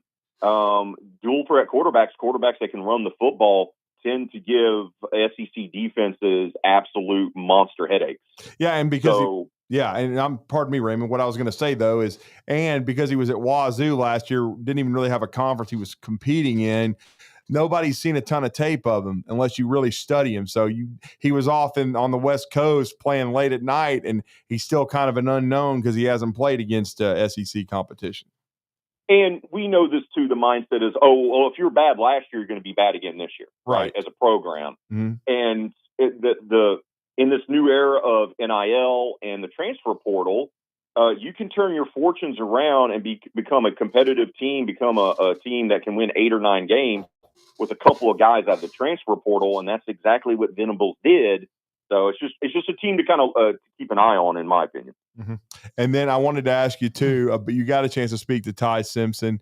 We heard glowing reports, from the Manning Passing Academy, and you can kind of intertwine that too into you've mentioned it. It's become such a rite of passage for the quarterback position. The Manning Passing Academy has continued over at Nichols every year to grow. It's a big deal, and a lot of times it's a launching pad for a quarterback. Certainly could be for John Mateer. What did you hear from Ty Simpson, and what did you see? Just give your take on him, because he's another one. We haven't seen him play very much, so we don't know what to expect until he goes out there and produces. I was immensely impressed by Ty, the way he carries himself. And look, I'm old enough, I'm not going to say my age, but I'm old enough to be coming to the Manning Passing Academy multiple times over the years. And a lot of times your gut will tell you, boy, this kid's still got some growing up to do. Right. And Ty carried himself like a guy that had been a starting quarterback for a couple of years. Mm. And look, he sat behind Bryce Young. He sat behind Jalen Milroe. He's been coached by Nick Saban and Kalen DeBoer. He made a joke about that. He says, he goes, the offense now are the good guys and not the bad guys anymore. And he said it with a smirk with Kalen as the head coach. I do think, he credited both being huge in his development. But what I find interesting is that, once again, it goes to assistant coaches and how much they matter. They decided to bring in a different OC this year there in Alabama. Mm-hmm. Right. And yep. Yeah, I go, that's a guy. That's a guy that's got one of those labels of a very good offensive minded guy. Ty's 22 now. Great point. He's 22 years old, and he's waited his turn, and he received that tough, hard-nosed coaching from Nick Saban, and he didn't leave. He didn't transfer out. And when he didn't get the job over Jalen, did he leave? No, he stayed. He was there. And that's always, I think that matters. It does. It just matters to me. And when I asked him, he goes, for him, it was an opportunity to better himself to come down to the Manning Passing Academy, which he kind of called QBU. Not only do you get to talk to Peyton and Archie and Eli, but you got to talk to John Gruden, once another guy that mentioned Gruden, and about getting better, right? And, I asked him the question, I go, what about you playing in the SEC that's so deep with the quarterbacks and it's so competitive and everyone's got a guy that's going to be playing on Sundays? And he goes, for him, it's an opportunity to go against those guys and an opportunity to show what he can do. But then he quickly, instinctively went, I've got to do whatever it takes for us to win the game, whether that's me handing off the ball 50 times to our great running backs or throwing it 50 times or checking it down 30 times, whatever it takes for us to win is the only thing that matters. And I was like, well, that sure does sound like an Alabama quarterback. It's just, he looks the part. He carries himself like a guy. I think Crimson Tide fans are going to be very pleasantly surprised with how well Ty does. And look, can I just say this? The whole narrative, fan bases get very impatient, right?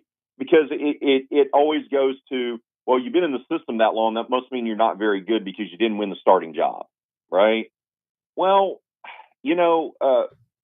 guys tend to wait their turns, and it's not a bad thing to wait your turn and to develop. Sometimes guys have to grow into their man's body.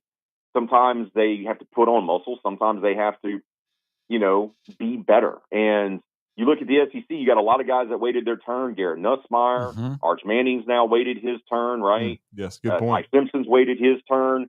And unless you're talking, even you go to Ole Miss. Perfect, yeah. Austin Simmons, who, by the way, was probably the most impressive kid I spoke to the whole day. Like, wow. I was like, whoa, this kid is 19. He's got 2 degrees, 6'4", 215 pounds. I think he's going to be just fine in Lane's offense. Yeah. He was immensely impressed, but I just think, sometimes waiting your turn works out better for some guys than it does others. Well, and it all goes to the point. I mean, you brought up the point of Arch Manning not having faced SEC competition week in and week out. We don't know what to expect. I mean, we think from the shoulders up, the neck up, Ty Simpson has it to get it done week in and week out. But we haven't seen him do it week in. Same way with Georgia, though. The last time we saw Gunnar Stockton was in a bowl game that, he got thrown into a situation that makes you scratch your head. But we still don't know even what Georgia's quarterback can do week in and week out. I think that's why we think the SEC can be wide open. But he's also waited his turn. He's also waited his turn. Yeah, he's waited his turn. Knowing Kirby, though, he'll just go, let's just run the football 35 times a game. But you're right. All of a sudden, it's going to be, the Alabama era of, Derrick Henry, and before that, Mark Ingram and Trent Richardson. It's just going to be running the football. I just think for me, the SEC is wide open. And I look at this conference and I go, okay, Texas should be good. Georgia should be good. But once again, like you said, every team has a question mark. Georgia is Gunnar Stockton the guy? And has their window began to close because the transfer portal and NIL's kind of leveled the field a little bit in the conference, and Georgia hasn't been quite as dominant as they had been. They don't have a stranglehold on the conference anymore. And you go, okay, can they do that? Ole Miss. They went all in last year, right? They did the Ohio State thing. Let's go and get as many players out of the portal, give them all the NIL deals, and let's see what we can do. And they went and got Trey Amos from Alabama, originally from the Louisiana Raging. Right. And they had Trey Harris already there in year number 2, also from Lafayette. Have to brag on the local guys. But, it didn't work out for Lane, right? They beat Georgia, and they still don't get into the playoff. So, what's going to happen there? Can they bounce back, or was that their chance last year? Can Oklahoma be better after everyone thinks they're going to be terrible? What about Florida? They finished strong. Billy Napier saves his job. DJ Lagway looks like he's a legit guy, but now you're having this big swell of, well, Florida's going to be awful again. They have a terrible schedule, and DJ Lagway is the most overrated quarterback in the SEC. I saw that the other day, and I was like, once again, we've only seen him play, like a handful of games. So it's just everyone's got huge question marks. And the big one for us down here is, I get asked this all the time. Does LSU need to make the playoff this year? And I go, my answer is not a great one. I go, sort of. They should make the playoff. You have the number 1 ranked transfer portal class in the country. You bring back the most experienced quarterback in the SEC. You have retooled your defense. You went and got 1,700 different wide receivers in the transfer portal. So you should be great. Like, LSU should be a 10-win team this year. But Brian Kelly hasn't won a season opener at LSU. And guess where they have to go? They have to go to the other Death Valley, to Clemson, to take them on in the season opener. And that should probably be a top 10 battle. And you go, okay, let's say they lose the Clemson game, which we're going to. That's why we're not going to SEC Media Days, by the way. We're going to the season opener instead. Hey, I don't blame you, bro. So, but then you go, under Brian Kelly, they always lose a game they shouldn't, right? And it's, they should make the playoff. I think the expectation is I don't think they'll fire Brian Kelly. Let me go ahead and get that out of the way now. If they don't make the playoff, unless they just crater, unless they're like a 5-win team and everything just goes off the rails. Mm-hmm. But if he doesn't make the playoff this year, I can tell you that hot seat is going to be scorching hot going into year number 5 because there'll be no excuses. Like, if you think about it in this terms, his best season was his first year at LSU where they won the West. Yes. And that's the year that he took over a team that only had 39 scholarship players and played a wide receiver at quarterback in the bowl game. And he had to come in there and get a bunch of kids from the FCS level to fill in holes. And yet that's the year that they beat, Alabama, the Jaden Daniels, the Mason Taylor catch. But then the following week, they go to College Station and lose to a terrible Jimbo Fisher Texas A&M team. So every year it's one of those games where you go, why did LSU lose that game? So that's the question mark for LSU. Can they exceed? Can they actually rise to the expectations that they have on them of being a playoff team this year? Well, great segment from Raymond Partsch III, RP3. Man, we really appreciate the time, brother. Look forward to being on with you guys to kick off SEC Media Days. And I don't blame you at all. It's going to be a great football game, potentially, with Clemson hosting LSU for you guys going down full coverage. Let everybody know how to connect with you in your daily radio show. And have a great show later this afternoon. But just let everybody know how to follow you guys, man. You can follow us on X at ESPN_SWLA. Of course, that's ESPN Southwest Louisiana. Mm-hmm. And you can listen to us on the free mobile app for either Android or Apple devices as well. Just search ESPN Lafayette. Thank you, brother. Thanks. Thanks, guys. Let's get a break in. More Talking Ball when we return.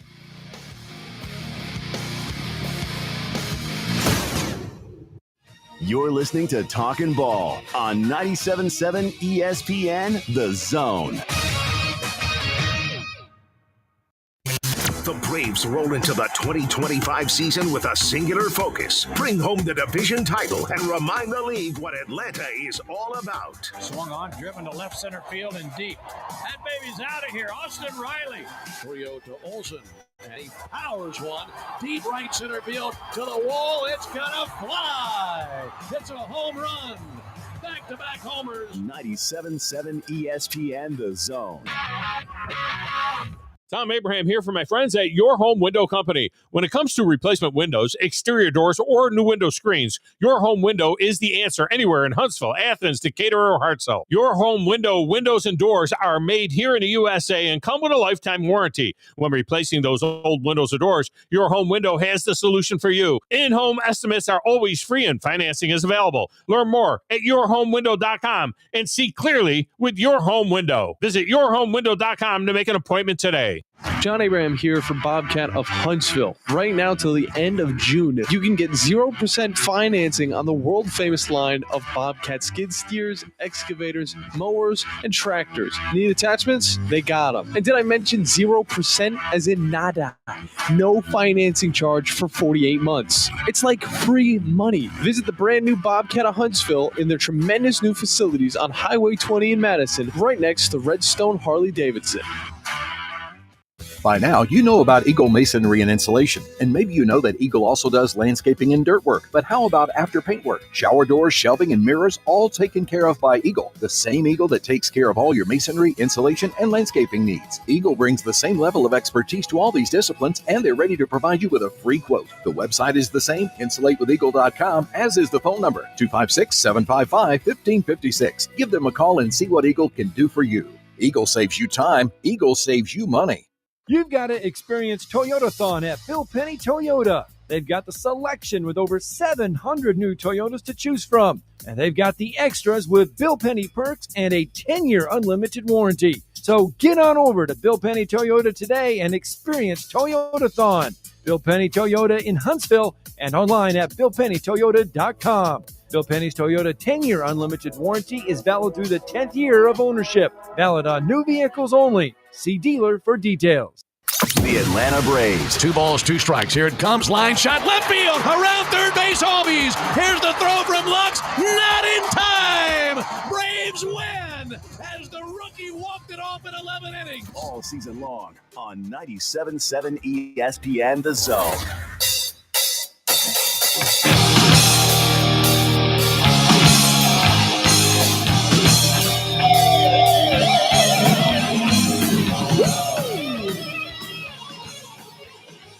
All right, welcome back. Talking Ball 97.7 ESPN The Zone. Scott Tyson, Drew DeArmond. Welcome back in. Got to hit send on that email. There we go. There we go. Just getting things taken care of. Well, housekeeping. I saw this Pro Football Focus. Again, this isn't the ranking of the coaches. This is making a case, and he will be at SEC Media Days for Alabama. Yep. And that is Caden Proctor. Can Caden Proctor work his way in to becoming the number one tackle off the board for the NFL draft this coming fall? Can he? I mean, his size and everything is there. Tyler Booker, 12th overall by the Cowboys this past season in 2025. The Alabama has sent an offensive lineman to the first round of 6 of the last 7 NFL drafts. Mm-hmm. Can Caden Proctor continue that stretch for Alabama this fall? No question. I mean, he if he had a monster year in Alabama, it has a good football team and goes to the college football playoff, he could easily be a top 5 pick. I mean, I think, because look, man, he is the position he plays, and he's been a left tackle his entire time at Alabama. But could he transition to right tackle? I'm sure he could. Right. But left tackle is one of the most valuable positions in the National Football League. And if he's a dominant left tackle, then he's going to go high because you're trying to protect a quarterback. Okay. Right. And so, and if the number one overall pick, is somebody like the Carolina Panthers, and I mean, he's Bryce. I don't know. I hope he has a good year, but I mean, and you hope they continue to stick and help Bryce, or maybe trade him somewhere where he can be a good player. But you would want to protect a Bryce Young, or you would want to protect whoever your quarterback may happen to be. And so I just think if you're a left tackle like Caden Proctor, it's a very valuable position. Yes. And he could easily continue that first-round streak of not just offensive linemen for Alabama, but for the Alabama program, having first-round picks and multiple first-rounders, which they're on a long streak to have. Now, I don't know. I don't know that there's an obvious other player right now at Alabama going into the season, right, that is a lock first-round type guy. I mean, an LT Overton, if he had 10 sacks, because he's an edge rusher, that's another position that's very valuable. Could he play himself into first-round consideration? Yes, I think he could. Deontay Lawson at Mike linebacker. He got hurt last year, but yeah, he's another one that could potentially play himself into a high draft pick. There's no question about that. And Damani Jackson at corner, because corner's another. It's not quite as valuable as edge rusher, quarterback, left tackle, right tackle, but that's another spot. Even Parker Brailsford at center. You don't see many centers going in the first round, but Alabama did that with Ryan Kelly, who's had a long pro career. So there's a handful of guys. It's interesting. But I do think that Caden Proctor is the most obvious. I mean, he has a chance to be, a special guy, and he came out as a 5-star prospect. Right. And I thought he showed a lot of toughness last year, playing the entire season, and grew up a lot with that torn labrum that he suffered in week 1. Well, he's not going to be hard to miss at SEC Media Day. 6'6", 360 pounds. Let's get to Derek real fast on the phone lines. Good morning, Derek. Good morning, Derek. How you doing, man? Hey, guys. Good morning. How y'all doing? Good. I'm doing well. How are you? Good, man. Hey, enjoyed the last session. Last hour you had, I didn't want to have to bring it up, but yeah, Nick Saban dropped by my house too to try to get me to sign in on some NIL deals and put some money in. So he's everywhere. He's all over the place. So, What's the latest with Jeff from the dumpster? We haven't heard from him in a while, have we? Well, he's been banned from the show. Yeah. He's tried to call in. Too many red flags. You could ask John since he's the gatekeeper, but I know he's tried to call in a bunch, and we've hung up on him several times because as Scott just got through saying, red flag, red flag. Too many red flags. Too many red flags, too much negativity. And I know he made a lot of people laugh at times, but, he also drove a lot of people crazy. And I got tired of the negativity, and so we got rid of Jeff. Well, that's probably not really that's probably a pretty smart thing. At some point, his nurses are going to take the phone away from him anyway. Yeah. They're not going to let him continue to do that. One thing I was going to bring up, I was kind of thinking about this when you guys were talking about, the recruiting woes, I guess, Auburn's been dealing with. I got to kind of wonder if, with all this NIL stuff and transfer portal, if these older coaches in the carousel are not just getting burned out from this. And, the younger coaches, the DeVores, obviously are younger and they have, more fight in them. I think that they can probably work through all of this and figure out a way to work, to make it work for them. But I really got to wonder if these older coaches who've been around the carousel a lot are just kind of getting burned out on this. And, if it's really taking a lot of the energy out of them and recruiting and everything. Well, I think could be. I think in some cases it has, but I think one thing that I think is going to be a blessing for everyone with Coach taking Saban taking a step away from the game and transitioning and doing a great job on TV. But I still say this. I still say he, along with other people that have got some sense, are going to help this transition continue. The revenue share is the first step, but again, I agree. I think I read yesterday, Rich Rodriguez, when the Who wrapped up, that they were talking about, if you're going to pay a kid $500,000, how can he not be an employee? Right. So that's the next step to, making to continuing to put guardrails up is, of course, some sort of collective bargaining, Derek. Yeah, I think that makes sense. I mean, when we forget how much these coaches are really making and how much of that money is guaranteed. And, as you get to a point where you're like, look, I mean, I'm set for the rest of my life. Do I really have to put up with this BS?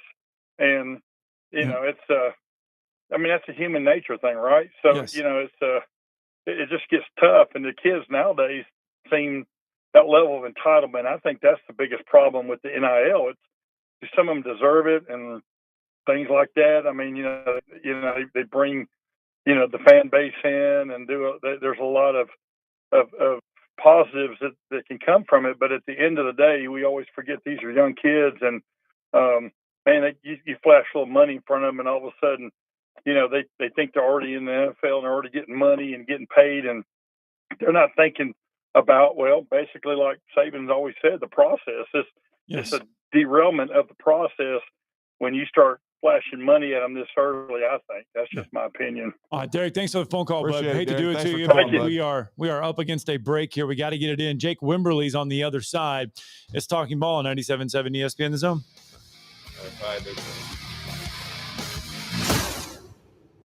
You're listening to Talkin' Ball on 97.7 ESPN The Zone. Your Fox 54 weather brought to you by Tellini's Italiano.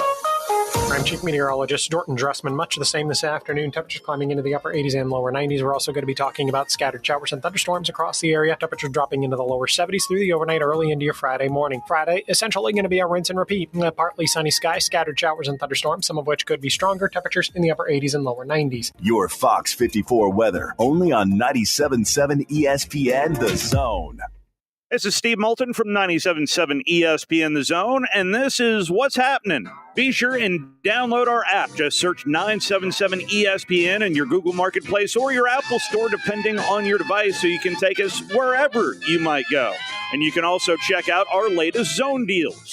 Head over to our website, 977ESPN.com. The top left banner reads, Savings Never Tasted So Good. Click on that, then enter in the Big Zone Deals store. for half-off zone deals of Lawler's Barbecue, Sea Salt, Carrabba's Italian Grill, Bobby's Diner, Corlejos Mexican Grill, Bad Daddy's Burger Bar, Divergence, Full Moon Barbecue, Bigfoot Little Donuts, Hickory Store Barbecue, Good Company Cafe, Apple Lane Farms, the Decatur location, and rounds of golf at Cherokee Ridge Golf Course and Gunter's Landing. And that's what's happening.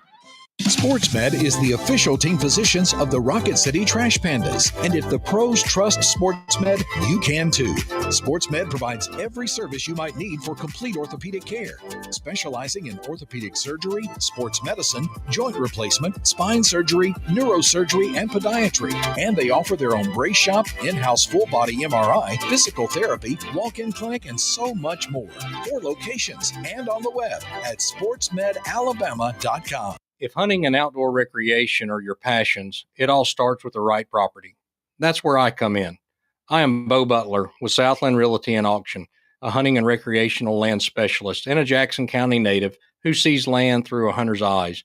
Just as you trust your guide on a big game hunt, you can trust me to find the perfect property for you. Thinking of selling? Let me help you make your land attract buyers. Remember, Bo knows land. Call me at 256-609-0512. This will turn journalism on its ear. Watch our stream on WZZN TV on Twitch and YouTube. But you are the greatest hero in American history. We are 97.7 ESPN, The Zone.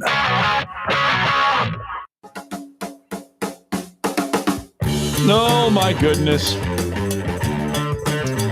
We'll save that. We'll table that discussion for tomorrow. It's good. 256, no.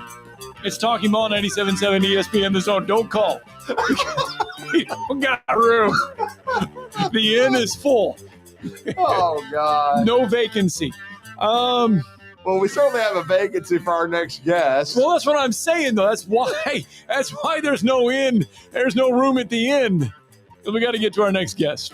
Yes, we do. He's a great friend of the show. Does an outstanding job on 105.9 in Jackson, Mississippi. And it's always great to catch up with him. Of course, I was on his show just the other day, and we were talking some SEC. He does a great job, and he does a great job with high school football in the great state of Mississippi as well. He's on the afternoon drive from 3 to 6 on 105.9 in Jackson. He's also a College Football Hall of Fame voter. He's on the Bolitnikoff voter committee as well. He does a heck of a job, also votes for the Heisman Trophy, and he does an outstanding job covering the Southeastern Conference. And we're going to talk to Jake Wimberly.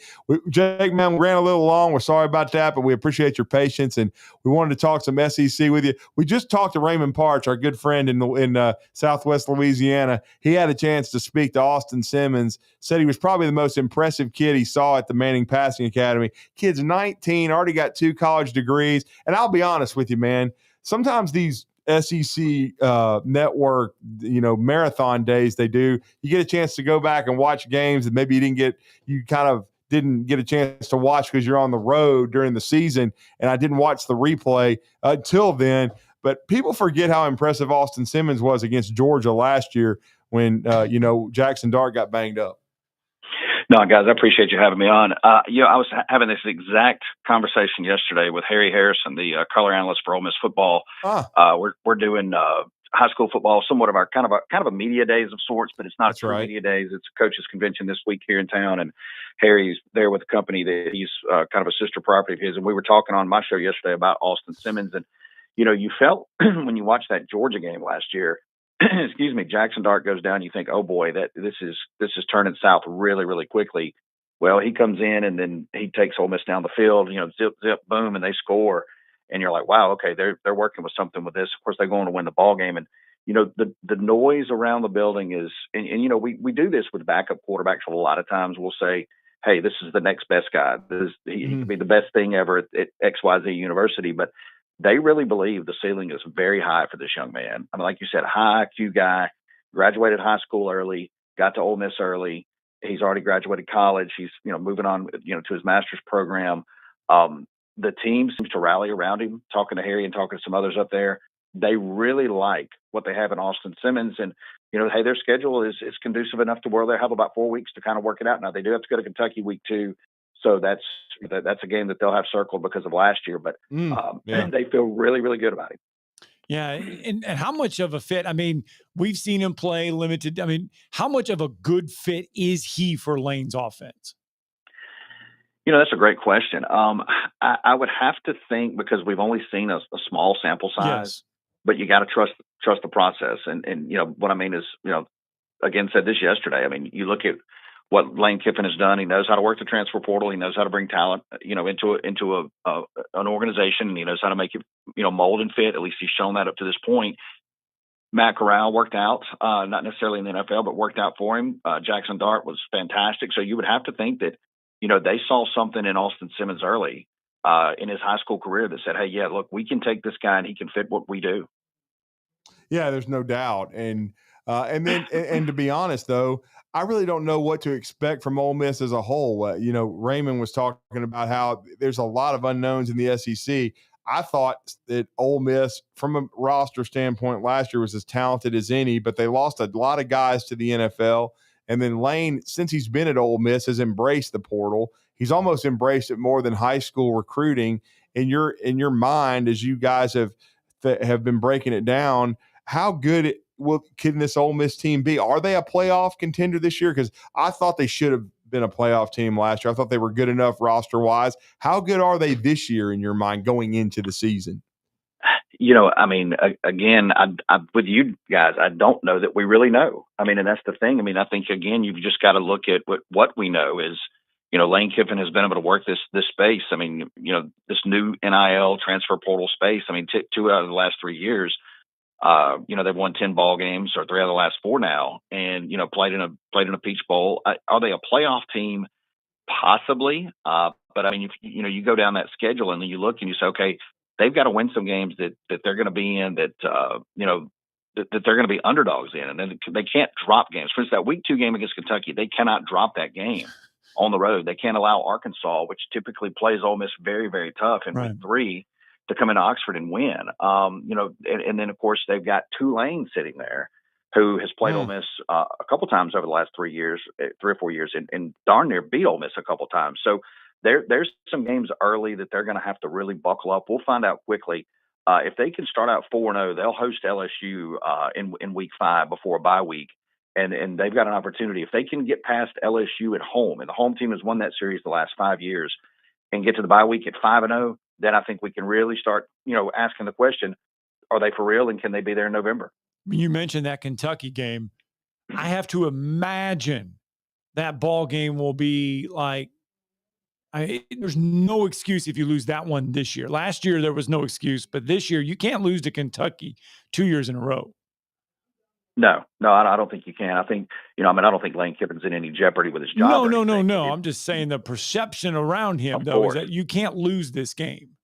Yeah, no, you can't. This is a must-win ball game. You've got to go up there and take care of Kentucky.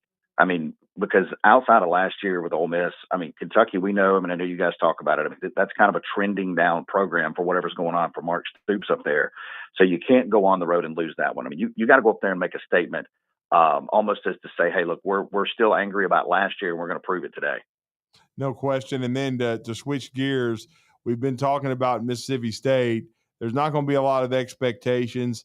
Scott and I talked about them right off the top of the show. They're very likely going to be picked to finish 16th in this league. I know they're bringing Blake Chapin, who will hopefully be healthy this year. It's interesting because many people wondered if he'd play another down for Mississippi State, but it looks like, with the departures on the roster, that he's going to be QB1 again heading into this year. Yeah, by all accounts, it is going to be Blake Chapin. It's his job to lose. They have Luke Cromenhawk in from Florida State out of the transfer. That's right. Camario Taylor is a high-level 4-star quarterback out of Noxubee County, where, just if you're wanting a reference point, that's where Jeffrey Simmons played his high school football before coming to Mississippi State, now playing with the Tennessee Titans. There's been some really good talent come out of there. But, I think Camario Taylor, who's a big, big physical kid, can throw the football really well. I just don't think he's ready yet. So I think he'll have some time there, on a headset. So I think Chapin gives him the best chance to be explosive offensively. And I think this team has to this team has to be what Jeff Levy wants it to be offensively. Maybe not where he wants the end product to be, but I think they have to be better in the red zone. I think they have to be better on third down. They have to, find those explosive plays that Jeff Levy likes to find, because defensively, how much better can this team be? I have no idea. I was just on a show prior to this one, and, somebody said, can they be 40 or 50% better? That would be a massive jump. I think if they could be 4 or 5 points better, per ball game, that would go a long way, especially if Jeff Levy and this offense can work. And I think he feels good with what he has with Blake Shapen. I think they feel better about the running back room and some of the skill talent that they have. Will Mississippi State take a step forward, though, as a team this year? What is a step forward, I guess? Yeah, I think a step forward, and this is, guys, this is how far this program has fallen. I mean, and I hate to say it, it is baffling to see where this program is, considering just a few years ago, Mike Leach's last year, they won 9 football games. But if they can go 4-0 in the non-conference, and I'm not kidding when I say that, look, they got to go to Southern Miss week 1. I had a chance to speak with a couple of their coaches yesterday. There was this coaches clinic. They like this team. Like, they love what Charles Huff has put together down there. I mean, it's partly Marshall, partly transfer portal, partly Southern Miss. Mississippi State cannot go on the road and lose to Southern Miss week 1. But that's a game that Southern Miss is going to have circled. That's their Super Bowl this year. We'll see. They host Arizona State week 2. We know what they were able to do last year, making the college football playoff. Arizona State will be a slight favorite, but if State can get to 4-0 in the non-conference with Tennessee coming in, I mean, Tennessee will be probably a double-digit favorite in the ball game, probably 8 to 10 point favorite. They'll at least have something to believe in, but they cannot go 2-2 or lose a game to Northern Illinois like they did Toledo. If you can get to 4-0, then I think there's an opportunity, if you can stay healthy, on the back end of the schedule, oddly on the road, at Arkansas and Missouri, as 2 games I'm going to watch. I don't think they'll have a shot against Tennessee, Texas A&M, Florida, Texas. I mean, anything can happen. I get it. Georgia. But I think, if he can get to 5, if he could go into the Egg Bowl with 5 wins, with a chance to potentially play for a 6th win, I think that's massively, a massive improvement for this football team. Well, and I've got to ask this question. We talked about it with Brandon Drum on the Oklahoma side yesterday. We'll talk about it with you on the other sid. I'm sure it's been a topic on Afternoon Drive, but is there any worry with Zach Selman and now with Castiglione retiring and Zach having such strong ties to OU? We've already seen John Cohen. I didn't expect him to leave State to go to Auburn as AD. Is there any thought about Zach Selman potentially leaving for Oklahoma? Oh, absolutely. Yeah, that's been a big talking point this week across a lot of platforms in this state. When Zach Selman came to Mississippi State, and everybody kind of, that didn't know a lot about Oklahoma, started kind of, educating themselves on Oklahoma. Everybody said, well, Castiglione's not going to be there that long. So is this kind of a lateral move for him with the Selman name that's tied to Norman? Obviously there's a lot of other people that could get that job, but he's absolutely going to be in that mix. So yeah, that's definitely been a talking point. And Zach Selman, I'm sure, every time he's on the podium, he will get that question. Wherever he's at, that's probably going to be the first thing that comes up until this whole thing is settled. But definitely that's something to keep an eye on. And look, being he's an Oklahoma guy, I'm sure he's thinking about it. I'm sure that, he may even put his name in the hat for it if he hasn't already. But that's definitely a talking point for sure. Mm-hmm. No question about it. Well, we know you're going to have a great show later this afternoon on the Afternoon Drive. A lot to talk about. Joe Castiglione's a huge presence in collegiate athletics, and it'd be nice to see Zach Selman stay, but he got a lot of family ties to OU, so that's going to be another just situation to watch. And, of course, with Jeff Levy, I guess my final question, I wouldn't think the seat would be hot because he didn't take over a great situation. We all know when he came in, what had happened with the passing of Mike Leach, the transition year. What is his situation as far as job security heading into year 2? I think right now he's fine. I just don't think he can go lose to a Southern Miss, and I don't think he can go lose to a Northern Illinois. Yeah, that's true. We had this conversation this week too, is if he doesn't win an SEC game, which is very likely, they may not win an SEC game. Mm-hmm. He would be 0-16 in the league in 2 years. Wow. And I don't know how you can keep a guy around, but then I think you have to look at the entire, program as a whole. Is just what you said, Drew, is he walked into a situation that was just awful. and the program had just been gutted. So, does he get another year after this year? I think so, unless the wheels just come right off the car, week 1 or week 4. No doubt. Great stuff, Jake. Well, great stuff, Jake. We appreciate you hanging with us, and we look forward to catching up with you again soon before the season starts with Mississippi State. And that Southern Miss game, you're right, a lot riding on that, and people forget about Charles Huff and what he did at Marshall. But thank you for the time, brother, and have a great show. Thanks, guys. Talk to you very soon. Have a great weekend. All right, let's get our final break in. Wrap it all up next.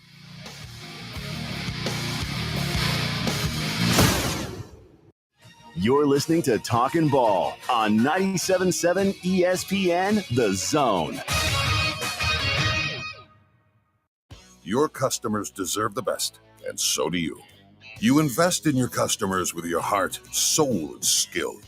Well, it's time to invest in yourself with the next generation Cat 255 compact track loader from Thompson Tractor. After all, those who give their best deserve the best, and this machine has it all. With features that include a more powerful engine, tri-axle truck loading capabilities, a spacious cab, and a smooth ride for all-day comfort. Best of all, now Thompson Tractor is making that investment even better with our Workhorse Special. Get 0% financing for 36 months on the purchase of a new Cat 255 compact track loader that comes with a 3-year warranty. You also get a 74-inch bucket and 1,000-hour filter kit. But hurry, this offer is only good through June 30th. Visit ThompsonTractor.com for details. Thompson Tractor, we're here for you. You've seen those beautiful epoxy floors in a garage or carport area and have probably wondered, how can I get that done? Well, the answer is Lifetime Epoxy Floors. Lifetime Epoxy Floors is an A-plus rated business with the Better Business Bureau and has been family-owned for over 14 years. They do both residential and commercial applications and get most jobs done in a day. Lifetime Epoxy Floors' motto is, we love what we do, and it shows. Visit LifetimeEpoxyFloors.com to schedule a free estimate today and check them out on Facebook. Forgiveness. Wow, what a word. What a gift. All of us have done things in our lives that we regret. All of us have done things that are disobedient. All of us have sinned and fallen short of the glory of God. Thank God for his forgiveness. Thank God that he separates our sins as far as the east is from the west and remembers them no more. Hey, I'm John Dees, pastor at Cross Point Church, smack dab across the street from the YMCA in Madison. Check us out at cpcfamily.org. Buying that perfect home is one of the most important financial decisions you'll ever make, so it's crucial that you have the right partner to help you through the process. Hi, I'm Stuart Evans, mortgage loan officer for Bryant Bank, and I'm here to tell you that we are that partner. We offer a variety of mortgage products to fit your unique home buying situation in a changing rate environment. That kind of hassle-free approach might not be what you'd expect from a bank, but it's exactly what you can expect from us. Give me a call today or visit me at our downtown Huntsville office and let me show you what banking beyond expectation is all about. Bryant Bank Equal Housing Lender, NMLS ID 2428943, member FDIC. This segment of Talkin' Ball is brought to you by University Kia, the #1 volume Kia dealer in the state of Alabama. Located online at universitykia.com.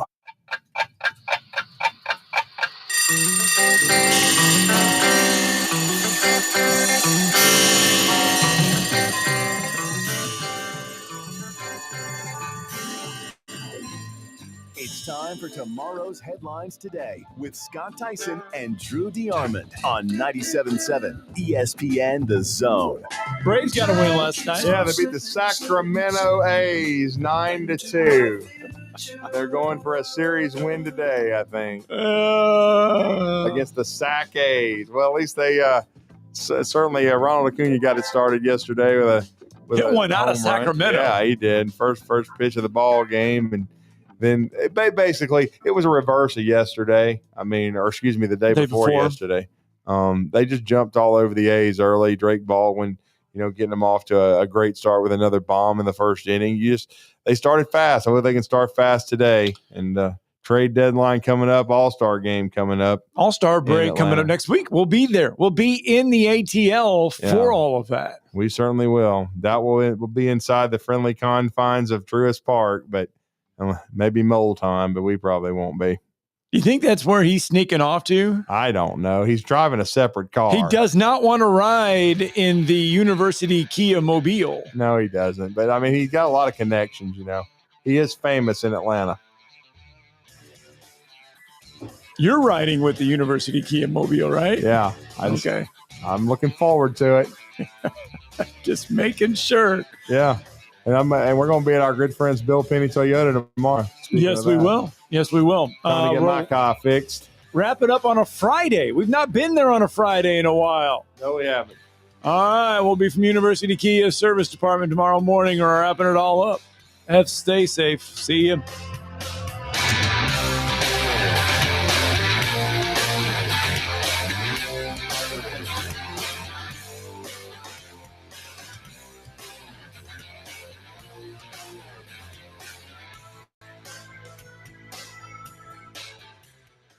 Tom Luganville here for my friends at Woody Anderson Ford. Bobby White and his team take great pride in their service department, and you can see it the moment you walk into those beautiful new service lanes. And just like a championship team, they all work together to make sure your experience is second to none, whether you drive a Ford or not. Also, check out the gold certified pre-owned inventory